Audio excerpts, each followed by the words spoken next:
אהלן סוחרים וסוחרות, ערב טוב לכם. כאן אמיר עם יומן המסחר ליום רביעי, 15 בדצמבר 2010.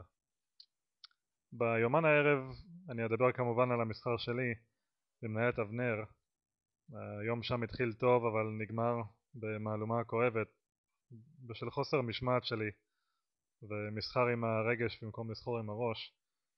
אבל אדבר גם על המסחר שהיה בבורסה באחד העם באופן כללי ועל מה שמתרחש בעולם. אבל ראשית ניגש למסחר שלי באבנר. אז אתמול כזכור אני קניתי את אבנר בשער 252 כשהמניה נועלת את המסחר ב-251. הבוקר פתחה אבנר את המסחר ב-254.50 ומיקמתי הוראת מחירה ב-255. אז יצאתי ברווח של 1.20%. כלקח מן המסחר שלי בבזן אתמול חפצתי לתפוס מנה נוספת של אבנר בנסיגה על מנת למכור בקיפוץ, אבל הייתי איטי מדי. אבנר נסוגה ל-251.50 וקיפצה ל-255.20. הייתה שם הזדמנות לקרקוף יפה אבל אני החמצתי אותה, ואז היא שוב החלה לסגת. כאן הייתה הטעות הראשונה שלי. התנועה באבנר כמו בבזן אתמול הייתה מהירה בדקות הראשונות של המסחר, וכל עוד התנועה במניה ערה הסיכוי לקרקוף הוא טוב, אבל אם מתמהמהים יותר מדי האקשן מתחיל לפוג והמניה כבר נשבט בהלך הרוח הכללי של השוק. כשאני נכנסתי לאבנר היה הדבר בנסיגה השנייה, וכפי שהיה אתמול בבזן בעצם, אלא שהיום היה השוק חלש משמעותית יותר מאשר אתמול, והחולשה בשוק השפיעה לרעה על אבנר. עכשיו בסדר, אז קניתי והמניה המשיכה להיחלש, אבל הטעות השנייה הייתה הטעות הקלאסית של כל סוחר חובבן: אי הצבת הוראת קטיעת הפסד. כנראה שהייתי יהיר על רקע שורת ההצלחות האחרונות והשתכנעתי שאני יכול להתחכם לשוק. כמובן שגישה מעין זו היא שגיאה קטלנית כשמדובר במסחר בבורסה, כל שכן במסחר יומי. הכלל במסחר היומי גורס ברווח מממשים, בהפסד יוצאים.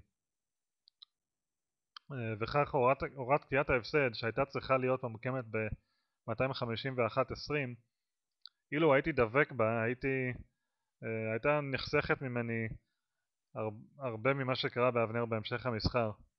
כן, אבנר נחלשה אחרי השעה 12 ב1.5% לשער 247.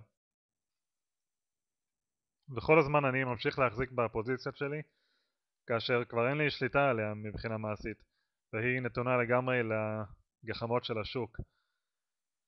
הדבר המטריד עוד יותר הוא העובדה שאחר הצהריים ניתנה לי אפשרות חנינה, הזדמנות לצאת מן הפוזיציה היכן שהייתי צריך במקור, וגם כאן נתתי לרגש לנהל את המסחר במקום שהשכל ינהל אותו. ובסיכומו של דבר אבנר ב-247 בסוף היום, כשאני ממשיך להחזיק מהבוקר משער 252.50.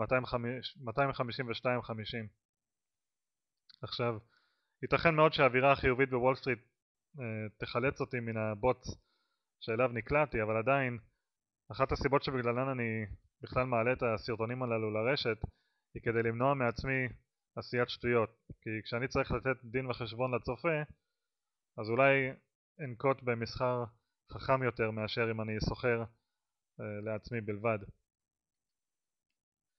זה כרגע מה שיש לי לומר בעניין אבנר. אז נעבור לבדוק מה קרה בבורסה היום באופן כללי. מדד המעוף נחלש ב0.5% ורמתו 12.97. מדד הטלטק רשם גם הוא ירידה בת 0.5% ל-240. גם מדד הנדל"ן ירד ב0.5% ל-346. ומדד הבנקים סיים את היום עם ירידה בת 0.3% ל-13.98. מבין ארבעת המדדים אחריהם אני נוהג לעקוב לצורכי המסחר שלי, היה היום מדד המעוף המדד החלש ביותר, ואילו מדד הבנקים היה הכי פחות חלש. מחזור המסחר בבורסה הסתכם במיליארד וחצי ש"ח. מדד הטלטק 15 עבר היום מתיחת פנים עם הצטרפותן של שמיר אופטיקה ושל אודיוקודס. ביומה הראשון במדד עלתה שמיר ב0.5%, אבל במחזור של 250,000 ש"ח אי אפשר כל כך להתייחס אליה ברצינות, ואילו אודיוקודס ירדה 3.5% במחזור 1.5 מיליון ש"ח. אלביט מערכות המשיכה גם היום לעלות, אם כי נעלה את המסחר רחוק מרמות השיא שלה בשלב המסחר הרציף. בלטה היום במדד וגם במעוף מניית נייס עם עלייה בת 2% במחזור יפה של מעל 21 מיליון ש"ח. במדד המעוף שלט כמובן הצבע האדום על הלוח, הובילה את הירידות החברה לישראל עם ירידה בת 3.77%. היא נסחרה במחזור 144 מיליון ש"ח, במחזור גבוה ביותר, והיא סבלה היום מלחץ מוכרים כבד אחרי שאתמול בערב פורסם שעידן עופר מכר או השאיל 1.2% ממניות החברה לישראל תמורת $100 מיליון, כביכול לשם מימון עסקיו הפרטיים. גם טבע הכבידה היום מאוד על מדד המעוף עם ירידה בת 2.5%. מנגד ישראמקו יאש דווקא הובילה בעליות עם 2.40%, ועוד בלטו לטובה נייס כאמור, גם פז נפט שממשיכה לעלות יפה מאוד מאז שפרסמה דוחות רבעוניים ב9 בחודש. במדד הנדל"ן בלטה מניית אמות, לא רק שהיא הובילה את העליות במדד עם 1.3%, אלא שמחזור המסחר במניה היום הגיע ל4.5 מיליון ש"ח, לעומת 2 עד 2.5 מיליון שהיא עושה בממוצע. גם אפריקה בלטה עם עלייה של 1%, אבל מנגד מבני תעשייה צללה ב2.60%, שיכון ובינוי מינוס 1.60%, וכלכלית ירושלים מינוס 1.3%. מניית מפעלים פטרוכימיים קטעה היום רצף עליות עם ירידה של 1.3%, והשלד הבורסאי של דיאלי צלל היום ב5.3%. בתום המסחר פרסמה שלדיאלי את ההודעה הבאה במאיה. ביום 15 בדצמבר 2010 קיבלה החברה הודעה מ-IPC קיימן, לפיה בונטן קורפוריישן המחזיקה בעקיפין ב-77% מזכויות ההון ב-IPC, מסרה להנהלת IPC כי החליטה לא לאשר ולא להמשיך את העסקאות המגולמות בהסכם בין IPC, החברה ואפסווינג קפיטל בע"מ, בעלת השליטה בחברה. בעצם שלדיאלי ו-IPC מנהלות מין משחק כזה של כן מיזוג, לא מיזוג, ובעלי העניין בשלד הזה רוכבים על כספם של הסוחרים ומשתים בהם בעצם כל שני וחמישי. עכשיו לעולם,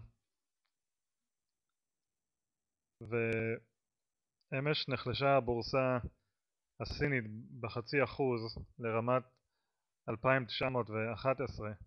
בהונג קונג ירד מדד ההנג סנג ב2%, ביפן נותר מדד הניקיי פחות או יותר ללא שינוי. באירופה ננעל כרגע המסחר עם נטייה לירידות שערים. באנגליה מדד הפוצי נחלש אבל קלות בלבד ללא שינוי. בגרמניה איבד מדד הדקס העשירית מערכו, ובצרפת נחלש הקאק 40 ב0.5%. היום חזרה אירופה לככב בתקשורת על הצד השלילי עם בכמה כותרות. ביוון פרצו היום מהומות על רקע הרפורמות הכלכליות המתוכננות. אתמול החלו להסתובב ידיעות על כך שסוכנות הדירוג סטנדרט אנד פור מזהירה את בלגיה מפני שינמוך דירוג האשראי שלה בששת החודשים הבאים אם לא ייפתרו הסכסוכים הפוליטיים במדינה. והיום היה זה תורה של ספרד לזכות באזהרה בגין חובה הלאומי. סוכנות מודי'ס הודיעה שייתכן ותיאלץ להוריד את דירוג האשראי של המדינה, גם כאן בגלל החוב הלאומי. בארצות הברית התפרסם היום מדד האינפלציה שהרגיע את השווקים עם עלייה בת 0.1% לעומת צפי ל0.2%. גם נתון הייצור התעשייתי היה מעודד. כעת עולה הדאו ג'ונס 0.3% ל-11,509. נראה אם הוא יצליח לשמור על 11,500 עד לסוף המסחר. הנאסד"ק רושם עלייה בת 0.2% וה-S&P ללא שינוי. מחיר חבית נפט מתייקר ב-0.4% ל$88.63. מחיר אונקיית זהב יורד ב1% ל$1,389.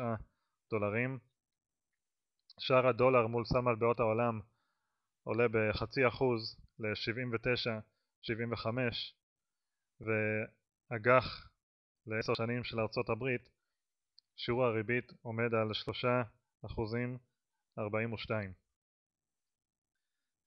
אז זהו לערב, שיהיה לכולם המשך ערב טוב ובהצלחה במסחר שלכם מחר. ניפגש ביומן הבא. ביי.